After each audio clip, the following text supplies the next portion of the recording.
O poder da graça na era atual.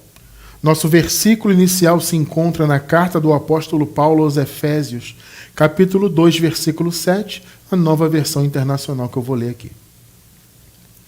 Para mostrar, nas eras que hão de vir, a incomparável riqueza da sua graça, demonstrada em sua bondade para conosco em Cristo Jesus. Que palavra linda, né? Igreja gloriosa, povo santo e amado, mais do que vencedores em Cristo, igreja sem ruga, sem mácula, povo santo, selados com o Santo Espírito prometido por Deus, abençoados com todas as bênçãos espirituais. Meus amados irmãos, hoje eu quero voltar a falar da graça de Deus propriamente, diretamente, né? E falar do poder, da atuação da graça de Deus em nossa era atual. Nós podemos ler aqui, né, o apóstolo Paulo se referindo às gerações que viriam. Por que Paulo falou isso? Primeiro porque eles estavam ali na era da igreja primitiva, vivendo, de fato, a última era antes da vinda do reino de Deus. Veja, amados, eu vou entrar numa seara agora que muitas pessoas ainda não têm noção, não compreendem, não conhecem, né? Nunca ouviram falar, inclusive, que é a questão da escatologia já consumada. Uma das acepções da palavra escatologia significa o estudo dos últimos tempos, o estudo do Apocalipse, como você queira chamar, né? Então, muitos ainda têm aquele raciocínio, e é a maioria que tem, infelizmente, que a escatologia bíblica ainda vai se cumprir, ou totalmente ou em parte. Só que, na verdade, nós podemos encontrar na palavra de Deus muitas evidências fortíssimas de que a escatologia bíblica já se cumpriu totalmente. Logo, nós vivemos, então, por assim dizer, já num período pós-apocalíptico. Eu acho engraçado falar isso porque existem muitos filmes com isso, né? Filmes pós-apocalípticos, né? Que as pessoas vivem lá naquele período posterior a um fim do mundo qualquer, né? Nos filmes tem os temas lá de zumbis, de doenças, enfim, né? E as pessoas vivem um período pós-apocalíptico. Nós vivemos de fato, claro que não no sentido dos filmes, né? Obviamente, mas no sentido de que tudo já se cumpriu. O fim do mundo, entre aspas, já veio. Mas, irmão Cristiano, como assim o fim do mundo já veio? Se nós estamos aqui, o mundo existe. Gente, veja bem, eu não tenho condições de explicar isso a fundo agora, porque, na verdade, este não é o tema principal de hoje. Nós vamos nos apoiar um pouco nesse tema, nesse assunto, mas não é o tema principal. Eu vou, então, recomendar, se você quiser se aprofundar nisso, que você assista aos nossos estudos de escatologia consumada. Quem está assistindo na gravação no YouTube a partir de quarta-feira vai encontrar o link na descrição do vídeo, da escatologia consumada, tá? Porque, veja, biblicamente, para nós hoje, que estudamos isso e estudamos há muitos anos, não há qualquer dúvida de que o apocalipse bíblico já se cumpriu. E o fim do mundo não é a destruição do mundo no sentido de o mundo deixar de existir, né? As pessoas, as sociedades deixarem de existir. Não é isso que a Bíblia fala. Durante muitos anos eu também acreditei nisso, gente. Muitos anos. E tinha, inclusive, muito medo desse suposto apocalipse futuro.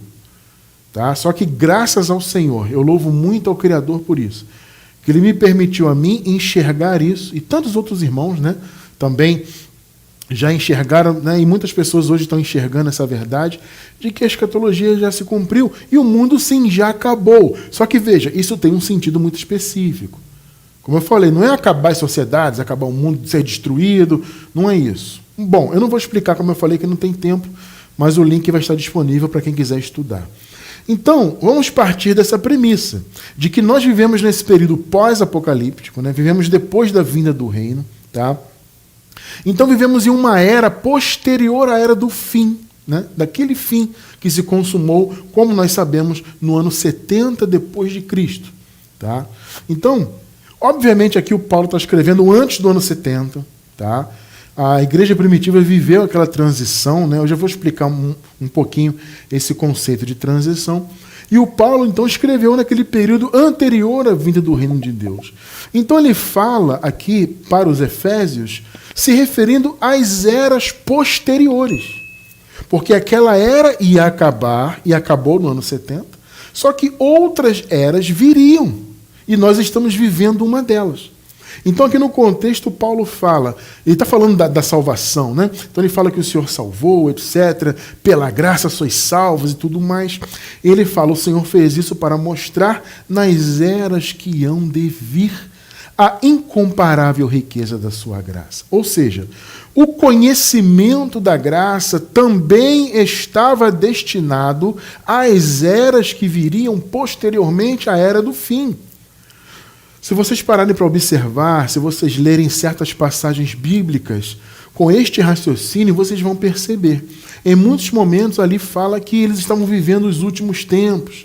Por exemplo, em Hebreus capítulo 9, versículo 26, a palavra ali fala, nos últimos tempos ele se manifestou para aniquilar o pecado. Ou seja, na mente dos irmãos naquela época, eles estavam de fato vivendo os últimos tempos. E não só nessa passagem, existem muitas outras passagens que demonstram que eles estavam aguardando o fim. Tá? Eu vou dizer mais uma vez, o fim do mundo não é isso que o sistema prega, o sistema religioso, e não é o que o cinema nos apresenta, tá, gente? Esqueça essas coisas. O fim do mundo é um outro conceito. E eles ali, então, estavam esperando o fim desse mundo específico. Eles sabiam que seria naquela geração, até porque o próprio Jesus, ele falou isso, gente. Jesus, ainda como Jesus de Nazaré, né, ainda manifestado como judeu, o nazareno, ele profetizou sobre o fim do mundo, sobre a vinda do seu reino, etc. E nós encontramos, assim, essas previsões do Senhor de maneira bem detalhada no capítulo 24 do livro de Mateus. E uma das coisas que Jesus diz ali naquele contexto é que não passaria aquela geração, a geração deles lá, tá? Não passaria aquela geração sem que todas aquelas coisas que ele havia profetizado acontecessem. Gente, isso aí é muito evidente.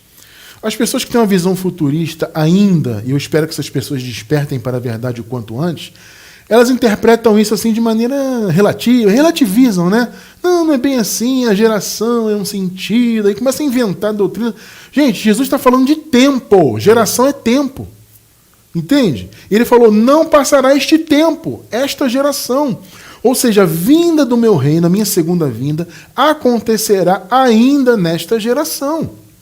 E aí o Paulo escrevendo, ele fala, olha, o Senhor, né, nos salvou pela graça, aquela coisa toda, nos transportou para o reino, etc., para mostrar nas eras vindouras.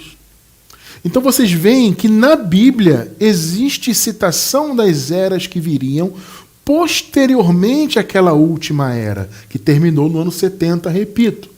Nós, obviamente, vivemos uma dessas eras posteriores, né?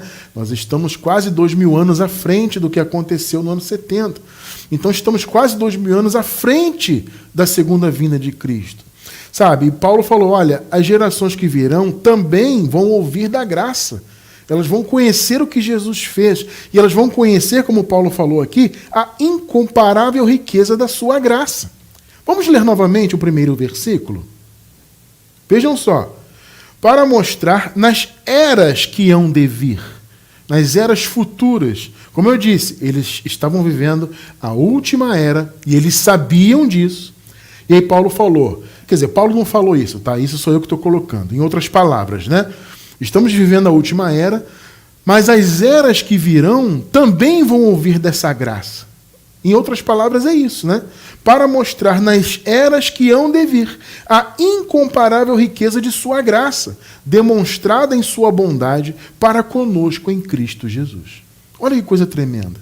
Então nós estamos aqui, neste momento, cumprindo exatamente isto, amados. Estamos fazendo com que a graça, a riqueza da graça do Senhor seja conhecida. O que Jesus fez pelo seu povo, definitivamente fez de uma vez por todas, né? E para todo o sempre. Tá? Então, veja, nós estamos vivendo os resultados dessa graça porque eles são eternos, tá? Veja, amados, olha, existem pessoas que têm esse raciocínio de que a graça acabou. Ah, não tem mais graça, não tem mais igreja, não tem mais Jesus. Tem esse raciocínio por aí. Sabe, porque as pessoas nos ouvem falar que o Senhor já retornou, a segunda vinda já se consumou, o que é um fato, e as pessoas começam então a criar doutrinas. Se Jesus já voltou, então acabou a graça, acabou tudo, acabou... Vocês entendem? Só que esse é um raciocínio totalmente equivocado do ponto de vista da Bíblia. Esse é um raciocínio que alguém pensou, alguém decidiu que é assim. A graça acabou. Não, vamos lá.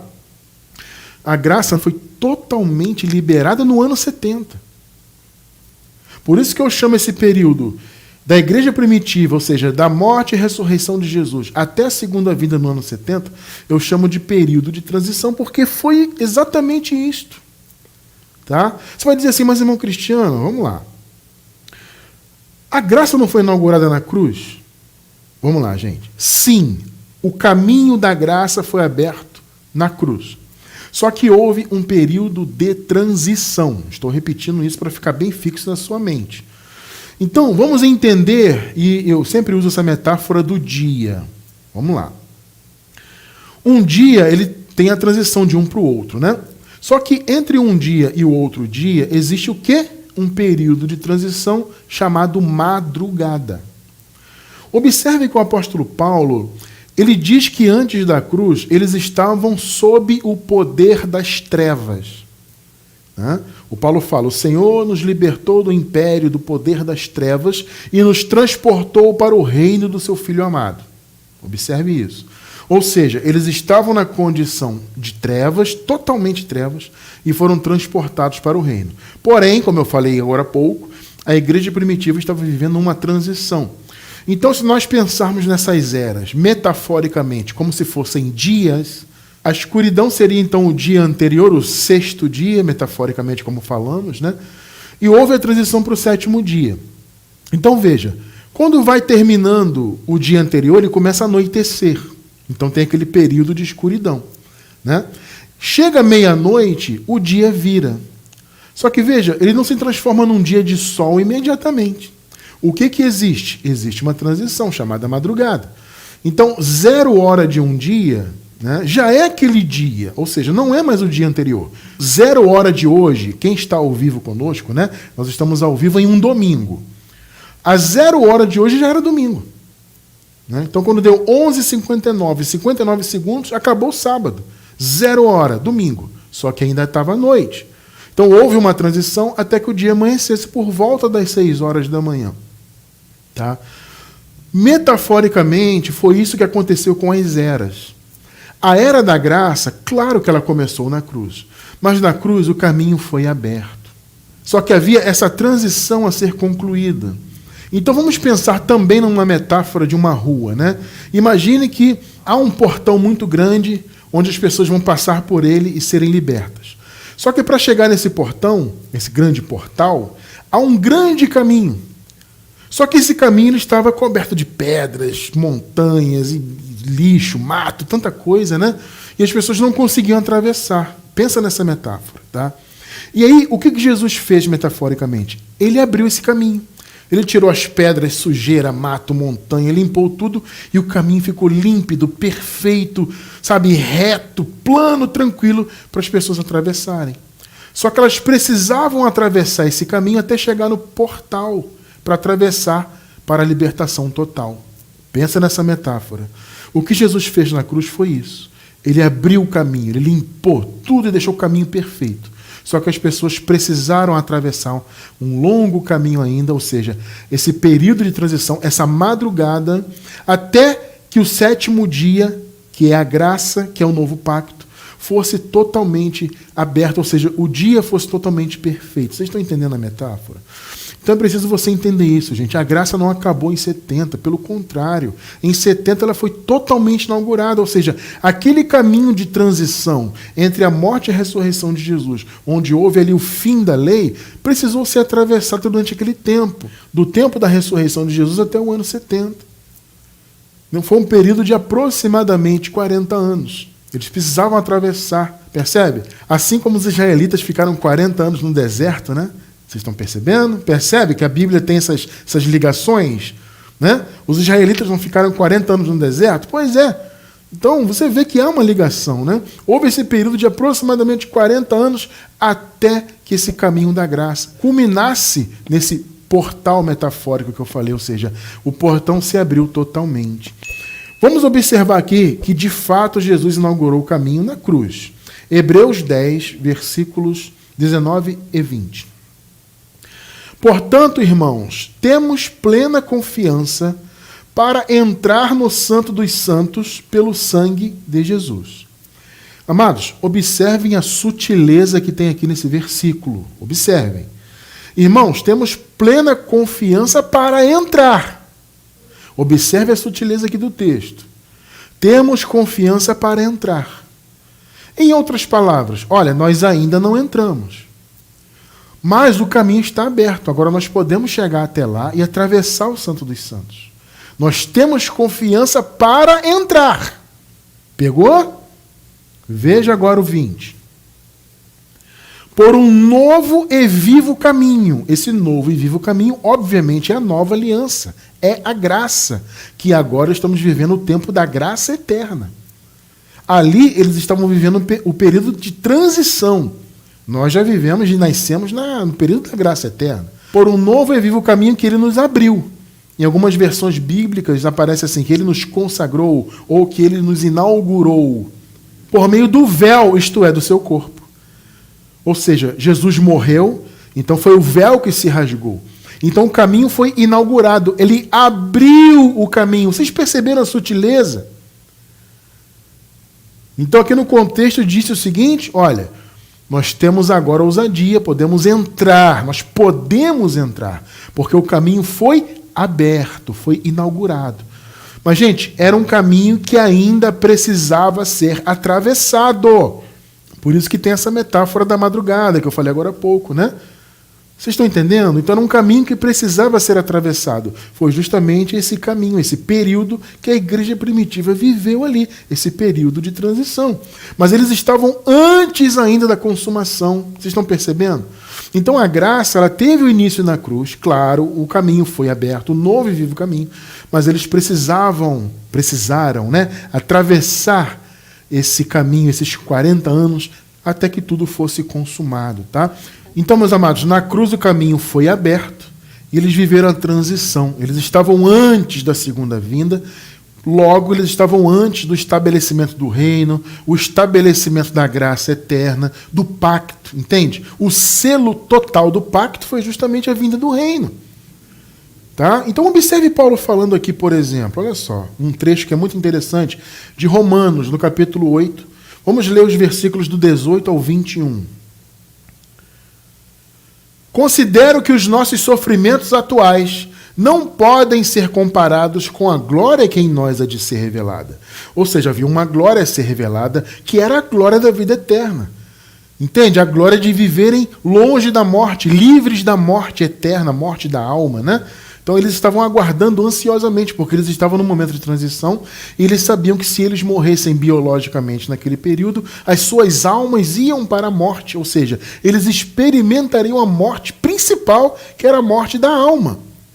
Então eles sabiam que com a vinda do reino isso ia terminar, ou seja, biologicamente eles iam morrer, porque biologicamente todo ser humano morre, porém eles seguiriam vivos no paraíso com as suas almas restauradas, como já ensinamos e estudamos várias vezes aqui, e claro, voltaremos a estudar com certeza, se Deus permitir, no futuro. Então eles aguardavam essa glória que seria revelada, ou seja, eles viveriam para sempre. Biologicamente o corpo voltava para o pó, mas eles seguiriam vivos. Eles sabiam disso e ansiavam por isso. Era uma glória que seria revelada, né? Só que eles não estavam vivendo essa glória ainda. Por quê? Justamente porque eles estavam antes de atravessar o caminho. Perceberam? Eles estavam antes do véu, por assim dizer. Mais uma vez, lembrem-se da sutileza do texto de Hebreus que nós lemos agora há pouco. Lembre-se da sutileza. Nós temos plena confiança para entrar no Santo dos Santos. Perceberam? Ou seja, a rigor, nós não entramos ainda. Mas nós já temos liberdade para entrar. Vocês estão entendendo o ponto? Percebeu a sutileza, né? Ou seja, eles estavam antes dessa realidade. 19. A natureza criada, ou seja, a criação, aguarda com grande expectativa que os filhos de Deus sejam revelados. Pegou? O que é ser revelado? É ter o véu retirado de você.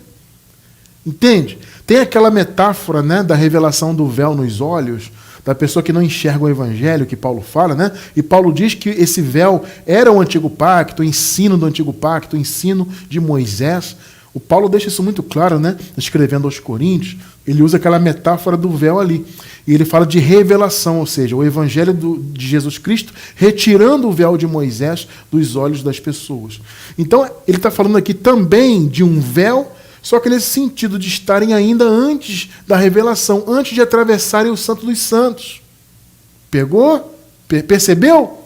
Então a natureza aguarda com expectativa que os filhos de Deus sejam revelados. O que a palavra revelar significa literalmente? Significa retirar o véu. Ou seja, a criação aguarda que os filhos de Deus ultrapassem o véu, que o véu seja retirado deles. Ou seja, eles estavam antes do véu. O véu já estava rasgado? Sim. Inclusive, quando Jesus morreu, o véu do templo se rasgou literalmente, né? E isso a história bíblica relata. O véu se rasgou de cima a baixo, simbolizando o quê? Simbolizando que o caminho da graça foi aberto. Só que eles estavam antes do véu. Por quê? Porque eles estavam ainda num período de transição. Ou seja, o templo de Jerusalém, aquele templo, gente, de Jerusalém, era ainda o grande resquício do antigo pacto que estava de pé. Porque naquele templo, a religião judaica acontecia mesmo depois da morte e ressurreição de Jesus. Ou seja, a lei já estava obsoleta em seus cumprimentos, as pessoas não precisavam mais cumprir obras da lei, obviamente, só que os israelitas, claro, por ignorância, por não conhecerem e não darem ouvidos ao evangelho, eles seguiram ali cumprindo todas as obras da lei no templo. Então os dízimos eram entregues, as abluções eram realizadas, né? Ou seja, as lavagens por meio das águas, vocês estão entendendo? E os sacrifícios de animais, todo aquele mover, né? Na lei havia ali muitos moveres religiosos, e tudo continuou acontecendo normalmente ali naquele período. Ou seja, o antigo pacto ainda estava presente na criação.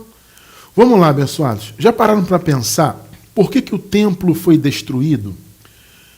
Como Jesus profetizou, na sua segunda vinda, aquele templo seria destruído. Vocês acham que isso foi à toa? Claro que não foi à toa. Nada que Deus faz é à toa. O templo foi destruído porque ele era o ícone da lei. Perceberam? Ele era o antigo pacto presente ali. Então a criação desejava ardentemente se libertar daquilo ali, para que ela fosse uma nova criação. Começou a entender o conceito de fim do mundo? Era o fim daquela era. Percebeu? Tanto que a palavra mundo no grego é aion. É período de tempo. Aion no grego é isso. É um período de tempo, é uma era. Então, fim do mundo foi traduzido para o português como fim do mundo, né? Mas é o fim dos tempos, né? Fim de um período de tempo, fim de uma era. Então a criação aguardava o fim definitivo daquela era. Então Jesus inaugurou isso na cruz. Mas o templo estava de pé. Por isso que quando o reino de Deus veio contra Israel em juízo, o templo foi destruído pelo Império Romano. Perceberam o ponto?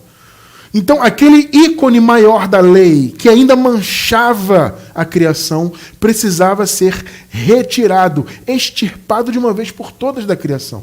Por isso que Paulo fala, a criação aguardava com expectativa que os filhos de Deus fossem revelados. Ou seja, que o véu fosse retirado da vida dos filhos de Deus. Que véu era esse? Era exatamente o templo de Jerusalém, que ainda manchava, que ainda mantinha o antigo pacto de pé, por assim dizer. Perceberam? Então, realmente era um período transitório. Eles ainda estavam esperando a revelação. Tá? Versículo 20. Pois ela, no caso a criação, né, foi submetida à futilidade. Aqui o sentido, gente, na verdade é de inutilidade, né? Ou seja, a criação ela se tornou vã, ela se tornou uma coisa sem valor por causa do pecado, obviamente, né? Que o primeiro homem trouxe o pecado para o mundo, então ele condenou a criação a essa situação, né?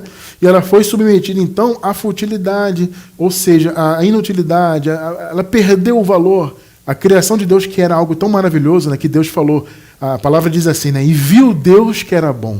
Né? É linda essa palavra, né? O Senhor criou todas as coisas e viu Deus que era bom. Só que o pecado entrou no mundo. E a lei veio por causa do pecado. E a lei estava ali representada por meio daquele templo. Então a criação continuava ainda com aquela mancha, por assim dizer, da lei, aquele ícone maior da lei do antigo pacto, que todos os anos os pecados eram lembrados, né? Porque o sumo sacerdote seguiu oferecendo sacrifícios pelo pecado, né? Pelos pecados, né? Aqueles sacrifícios anuais, eles continuaram acontecendo até a queda do Templo de Jerusalém no ano 70. Então vocês estão entendendo que eles estavam antes do véu? Perceberam, né? Então, a criação, foi submetida à futilidade, não pela sua própria escolha, mas por causa da vontade daquele que a sujeitou. 21. Na esperança de que a própria natureza criada será libertada, e já foi, porque o templo já caiu, o véu já se foi, né? Só que nesse período aqui, claro, o apóstolo Paulo está escrevendo antes da vinda do reino, antes do ano 70, né? Então por isso que ele fala no futuro. Na esperança de que a própria natureza criada será libertada, repito, já foi, da escravidão da decadência em que se encontra para a gloriosa, olha só, liberdade dos filhos de Deus. Perceberam que a liberdade dos filhos de Deus só se consumou plenamente no ano 70, no fim do período de transição? A revelação dos filhos de Deus, a libertação aconteceu nesse período? Então, gente, não tem essa história de que a graça acabou. Gente, isso é um delírio. Ela foi inaugurada plenamente. Você percebe o ponto? Ela foi inaugurada plenamente. Por quê? Porque o período transitório acabou. Porque a madrugada acabou. A igreja, claro, já estava debaixo da graça, obviamente. Porque o caminho foi inaugurado na cruz. Mas só que isso só foi plenamente, vamos dizer assim, esse portal, né, usando a metáfora do portal, né, só foi aberto no final do caminho. Ou seja, no final desses 40 anos. Vocês estão percebendo? Aí que o portão se abriu, né, e as pessoas atravessaram para um novo período, uma nova era. Perceberam? Nós, repito, como eu falei no início, estamos vivendo uma dessas eras posteriores à vinda do reino, posteriores à destruição do templo, que foi no ano 70. Então, veja, gente, a aliança da graça, ela é eterna.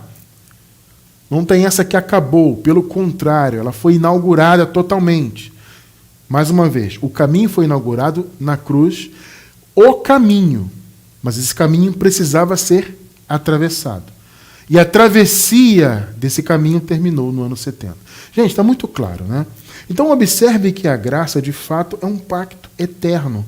Hebreus 13, 20. O Deus da paz, que pelo sangue da aliança eterna, observe isso, aliança eterna. Gente, o que é algo eterno? No grego, a palavra é aionios. Aionios aponta para algo que não tem fim. E, na verdade, nem começo. Olha que interessante. O que é algo eterno? É algo que não tem começo nem fim. Vocês podem notar que a graça, na verdade, ela foi predestinada. O Paulo não falou isso? O Senhor havia dado a graça antes dos tempos dos séculos. Olha que revelação tremenda que o apóstolo Paulo passa, né? Que revelação maravilhosa. Antes dos tempos dos séculos, o Senhor providenciou a graça. Então, é uma aliança eterna, que vem da eternidade e não tem fim. O Senhor Jesus derramou o seu sangue para selar isso. E ele ressuscitou, claro, para selar isso. Porque uma aliança só tem valor com a morte do testador, né? Não é o que diz em Hebreus mesmo, né? Uma aliança só tem valor quando o testador morre. Então o Senhor Jesus morreu, derramou o seu sangue para que a aliança tivesse efeito. E ela é eterna. Note que não sei o que estou falando, estamos lendo na Bíblia. E vou repetir, a palavra eterna no grego, aionios, significa algo que não tem fim. Então não termina, tá? Então, abençoados, vamos lá. A graça do Senhor, enquanto aliança, ela tem o poder de nos fazer, e ela fez isso por nós, né? Nos permitiu nascermos livres do pecado, da condenação, da morte eterna, que é a morte da alma. Já nascemos com todas as bênçãos. Aliás, eu vou deixar na descrição do vídeo também o link da nossa playlist no YouTube, Já Nascemos. Tá? É muito interessante essa playlist. Ela está muito ligada também na questão da escatologia consumada. Se você quiser aprender um pouco mais sobre isso, eu vou deixar também na descrição do vídeo. Porque nós já nascemos depois da obra consumada, já nascemos com o reino de Deus vindo, né? Ele veio no ano 70, nós nascemos depois, logo nascemos com todas as promessas, com tudo consumado. A diferença é que nós não sabíamos disso, né? Nós não tínhamos consciência, porque o Evangelho não nos havia sido revelado. Pela misericórdia de Deus, hoje nós compreendemos isto, né? Então veja, acabamos de ler que a aliança é eterna. Se ela é eterna, o seu efeito é eterno. Então, se eu nasci hoje sem pecado, sem condenação, sem morte eterna e tudo mais, ou seja, nasci já em Cristo, no reino, como já estudamos muitas vezes, por que eu, você, nós nascemos nesta condição? Justamente porque a graça é eterna.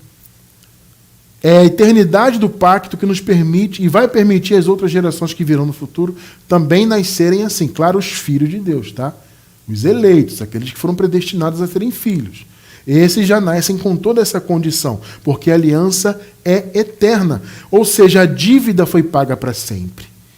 Eu quero dar uma metáfora aqui para ajudar a entender, né? De repente tem algum irmão que ainda não está entendendo. Vamos lá.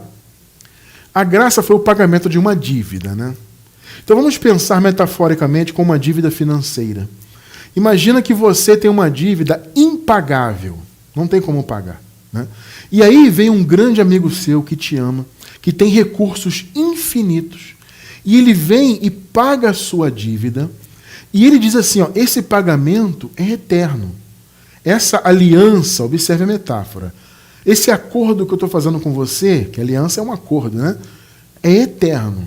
E pode ficar tranquilo que eu vou fazer as duas partes. Eu vou fazer tudo. Eu faço a sua parte, né, e também a minha. E eu te dou esse pagamento. Você vai pagar toda a sua dívida. E com o restante dos recursos, você vai ter condições de viver eternamente sem dívidas. Ou seja, você recebeu esse pagamento, né, e todas as gerações que virão no futuro vão viver também desse depósito. Então, vamos imaginar que você não tenha filhos nesse momento que você recebeu desse amigo esse grande benefício. Porque graça é isso, né? Graça significa um benefício recebido amorosamente, entregue amorosamente, né? Uma benevolência que foi dada gratuitamente. Graça é isso, né?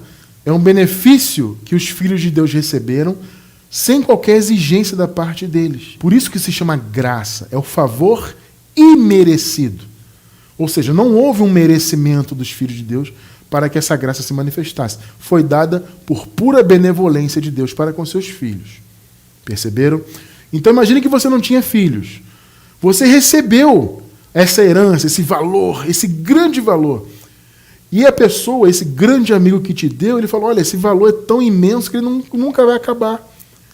Esse acordo com você é para sempre, não se preocupe. O que vai acontecer? Os filhos dessa pessoa que recebeu desse grande amigo essa benevolência, os filhos vão viver as consequências dessa benevolência. Então, os filhos dessa pessoa vão nascer e vão nascer sem dívida. Eu te pergunto, isso continua sendo a graça? Continua. Isso continua sendo favor? Continua sendo um favor que esse amigo deu? Continua. Eu te pergunto, esse favor acaba dentro dessa metáfora? Não, ele não acaba. Ele é eterno. Vocês estão entendendo? Então, quem estava lá na igreja primitiva estava debaixo do pecado. Sim, estava debaixo da condenação, né? Eles nasceram antes da cruz, né? Então nasceram debaixo do pecado, da condenação, enfim, submetidos à morte, da alma, tudo mais. Jesus veio e pagou aquela dívida. Só que, como nós acabamos de ler, a aliança que ele fez é eterna. Então a dívida foi paga para aqueles irmãos, E esse pagamento segue sendo eterno. Então, na metáfora que eu apresentei, a pessoa que recebeu o pagamento, ela teve a liberdade das suas dívidas e todas as gerações que viriam dessa pessoa também. Então, veja, o filho dessa pessoa, ele não estava vivo ainda quando ela recebeu o benefício, né? Só aquela pessoa recebeu. Quando esse filho nasceu, ele nasceu usufruindo daquele benefício. Ou seja, o benefício ele é eterno. E aí o filho desse filho, que seria o neto, vai nascer posteriormente e vai também viver esse benefício. Porque o valor que foi recebido é muito grande, é infinito. Então, gente, dentro dessa metáfora é isso que aconteceu. Aqueles irmãos receberam a graça diretamente, claro. Eles estavam debaixo do pecado, condenação, como eu falei, etc. Eles receberam, então, o benefício diretamente. Só que as gerações futuras vivem essa graça, só que vivem a consequência. Então não tem isso que a graça acabou. Tem gente que fala assim, Cristiano, se nós nascemos sem um pecado, nós nascemos sem precisar da graça. Não, amado. Nós nascemos justamente sem um pecado porque o pagamento da dívida foi eterno. A aliança é eterna. Percebeu? Só que aquelas pessoas que estavam com a dívida real, porque nasceram debaixo do pecado, elas receberam um pagamento diretamente, né? E nós vivemos o quê? A consequência. Nós vivemos a continuidade do benefício. Então a graça, na nossa era, ela tem esse poder. Ela nos permitiu nascer sem dívida, do ponto de vista espiritual. Vocês estão entendendo? A dívida foi paga na cruz e o Senhor então permitiu com que todos os seus filhos, para todo sempre, nascessem sem essa dívida. Colossenses 2, versículos 13 e 14. Quando vocês estavam mortos em pecados e na incircuncisão da sua carne, Deus os vivificou juntamente com Cristo. Ele nos perdoou todas as transgressões. Observe que Paulo aqui não está falando para nós hoje. Ele está falando para aquela era. Porque eles sim haviam nascido debaixo do pecado. Eles tinham transgressões na vida deles, tá? Porque eles tinham a escrita de dívida que era a lei. A lei imputou todos os pecados, tá? Então, quando vocês estavam mortos em pecados e na incircuncisão da sua carne, Deus os vivificou. O Paulo está falando diante da cruz, tá? Porque na cruz o Senhor deu vida, né? Então Deus os vivificou juntamente com Cristo. Ele nos perdoou todas as transgressões. 14. Vejam só. E cancelou a escrita de dívida. Perceberam? Então aqueles irmãos receberam o cancelamento da dívida diretamente. Nós recebemos a consequência. Nós vivemos a consequência. Entende?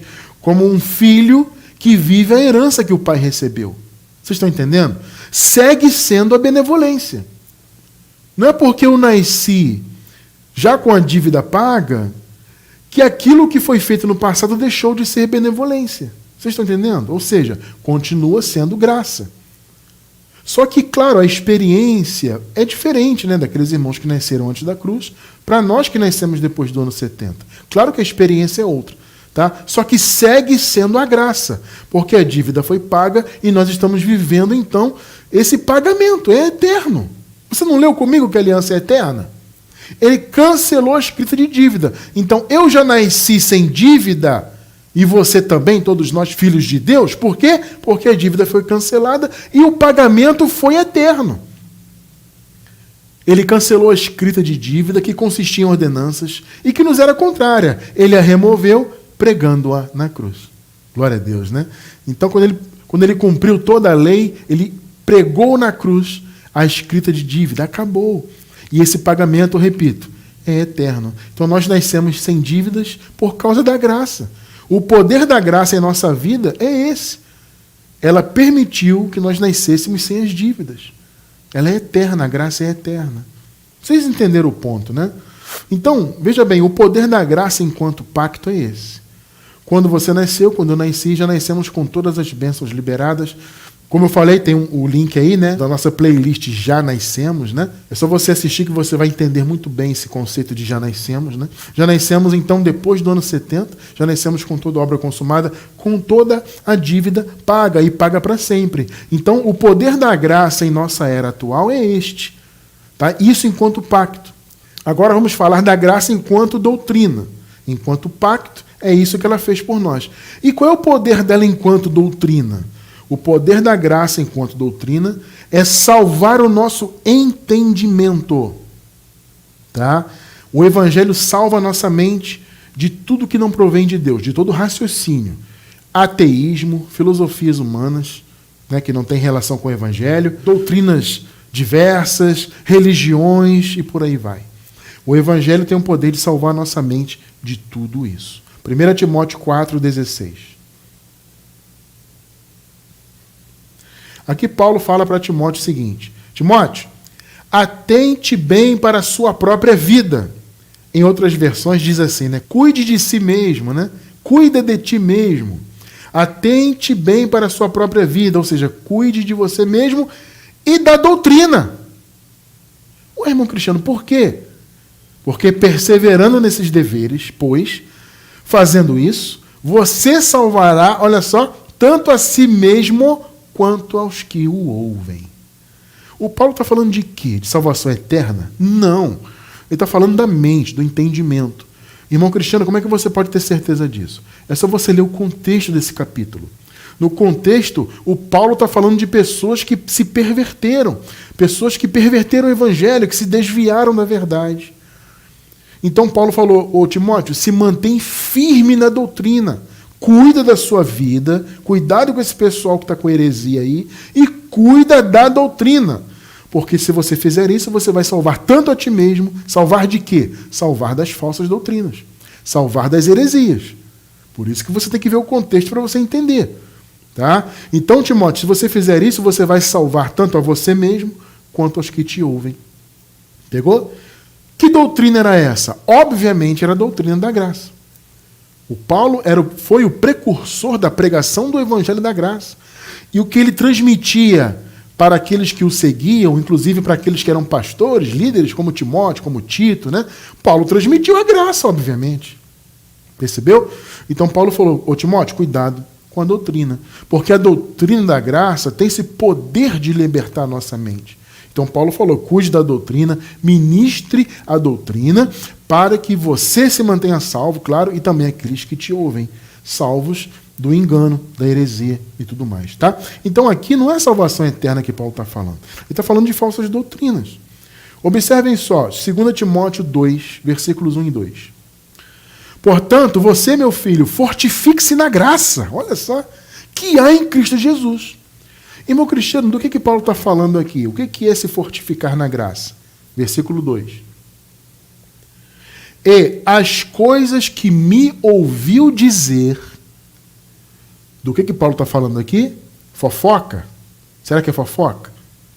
Timóteo, você me viu fofocando, é isso? Não. O que era? Doutrina da graça, filho. E as coisas que você me ouviu dizer, Timóteo, na presença de muitas testemunhas, confie a homens fiéis que sejam também capazes, olha só, de ensinar a outros. Pegou? Timóteo, pregue o que eu falei para você. Você viu falando para muitas pessoas. Você aprendeu a doutrina comigo. Fortifica-se nessa graça, nessa doutrina, tá?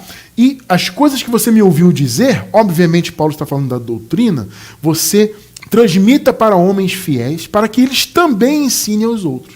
Coisa linda, né? Percebeu o poder da graça, gente? A graça tem o poder de nos fortificar, não só no conhecimento, mas a nossa própria vida no dia a dia. O Evangelho é poderoso para isso. Então a graça, enquanto pacto, ela é eterna e ela mantém e manterá todos esses benefícios que Jesus conquistou por nós. Por isso que nós nascemos com todos os benefícios, porque a graça é eterna. Tá? E ela, enquanto doutrina, tem esse poder de libertação da nossa mente, das falsas doutrinas, do engano, etc. Tá? A doutrina da graça revelada, ela nos mantém firmes. Romanos 16, 25 e 26. Ora, há aquele que tem poder para confirmá-los pelo meu evangelho. Confirmá-los.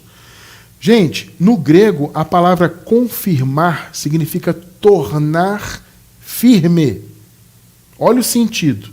O sentido de confirmar aqui é tornar firme. Então vamos ler nesse sentido. Ora, há aquele que tem poder para torná-los firmes pelo meu evangelho. Que evangelho era o evangelho de Paulo? Né? Qual o evangelho? O evangelho da graça. Pegou? Para confirmá-los, para torná-los firmes pelo meu evangelho e pela proclamação de Jesus Cristo. De acordo com a revelação, você vê que esse evangelho só é entendido, gente, por revelação. De acordo com a revelação do mistério oculto nos tempos passados. Estava oculto, mas foi revelado, né? 26. Mas agora é revelado. Pegou? Graças a Deus, né? O Senhor Jesus Cristo ressuscitado revelou ao apóstolo Paulo e essa revelação chegou até as nossas vidas. Que maravilha, né? Mas agora é revelado e dado a conhecer pelas escrituras proféticas por ordem do Deus eterno, para que todas as nações, ou seja, todas as etnias, não apenas os judeus, venham a crer nele e obedecer-lhe. Que palavra maravilhosa. Perceberam, abençoados? O evangelho tem o poder de confirmar. No caso, como eu falei, o sentido é tornar firme. O evangelho te torna firme. Se você anda no evangelho, você é uma pessoa firme. Você não volta atrás. Você não volta para o sistema religioso. Você não tem medo de coisas espirituais, de perder salvação, de apocalipse no futuro. Nada disso, porque você está andando no caminho do evangelho genuíno. Então você é firme. Você tem confissão firme. Você crê com a crença firme, porque o evangelho tem esse poder na tua vida. Tá? Então a graça, gente, nos foi dada por isso. Ela foi dada diretamente para aqueles irmãos que precisavam de libertação diretamente. E ela nos foi dada indiretamente, ou seja, nós vivemos a consequência do que Jesus fez, porque a aliança é eterna. Então a graça também te foi dada, a minha, você, a todos nós. Só que, repito, a experiência nossa, claro, é diferente dos irmãos da igreja primitiva. Mas a graça também foi dada para nós, porque ela é eterna. 1 Coríntios 1,4. Sempre dou graças a meu Deus por vocês, por causa da graça que lhes foi dada por Ele em Cristo Jesus. Que maravilha, né? A graça foi dada, mas não foi só para os coríntios, não. Foi para todos os povos, né? Foi para todo o povo de Deus, todos os seus eleitos. Tá? Ela foi dada e foi dada gratuitamente. Eu encerro com Efésios capítulo 1, versículos do 4 ao 6. Porque Deus nos escolheu nele antes da criação do mundo. Tá vendo? Se você é filho de Deus, você é porque Ele te escolheu para isso. Para sermos santos e irrepreensíveis em sua presença. E é o que nós somos, porque fomos predestinados. 5 e 6. Em amor nos predestinou para sermos adotados como filhos por meio de Jesus Cristo, conforme o bom propósito da sua vontade, para o louvor da sua gloriosa graça, a qual nos deu como?